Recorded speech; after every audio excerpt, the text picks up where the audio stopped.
So look, this message is going to some of you guys that feel like you're all by yourself and no one's around you because you're trying to chase your dreams and your ambitions, but you feel like you're all by yourself. Let me explain something to you. The first couple years of your business, you are going to get to a moment where this happens to you.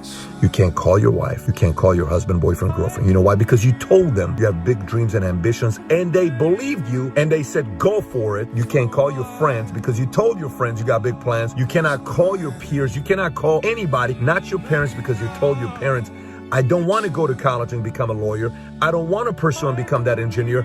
I want to go become a businessman, a salesperson, or an entrepreneur. And then all of a sudden, you find yourself in a car like this all by yourself, talking to only one person, and it's you. What do you do at this point? I've been in these types of situations many, many times. So you sit together by yourself. I'd go on appointments, 2-hour drive, 3-hour drive. I'm knocking on the door of the person to sell something that I'm going to make $1,500, that I need that $1,500 to make my car payment, my cell phone payment, and pay off my credit card for that month. And I'm knocking on the door. I see the drape moving. They don't open the door for me. And I drove 2.5 hours of traffic. I said, I see you. They're not opening the door. Sir, I see you. Not opening the door.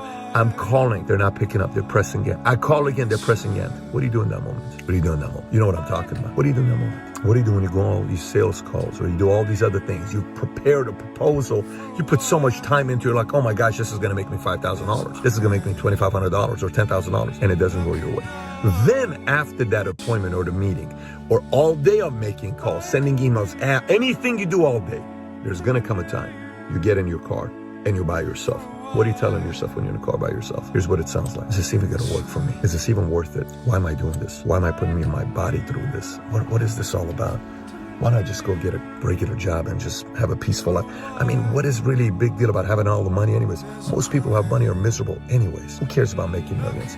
Who cares about traveling the world? Who cares about any of this stuff? Why do I care about having a Ferrari? I don't need to buy a Ferrari anyways, pay more money, pay more tax, have a big house. I don't care. Why do I need to have a legacy? Who cares about having a big legacy? Why do I need to do that stuff? Why? Who am I trying to prove a point to? Why am I trying to prove a point that I got this? In those moments is whether you win or you lose because of what you tell yourself, because you don't, it's here where you become your own ally. I remember I would sit in an appointment, I would go to an appointment, it wouldn't work, and I'd come to my car and I would sit back and I'm like, oh my gosh. And I would close my eyes and I would visualize what this life is gonna look like. And I would have to shut my eyes to believe in the dream that I have. And my visualization would go. Imagine a conversation you're having with your dad, with your mom, with your family. Imagine those moments where they say you're proud of you. They're proud of you. Imagine you're looking at yourself in the mirror. You're so proud of yourself. You're seeing your kids one day, private school, traveling together. You got great relationships. They want to be around you. They enjoy your company.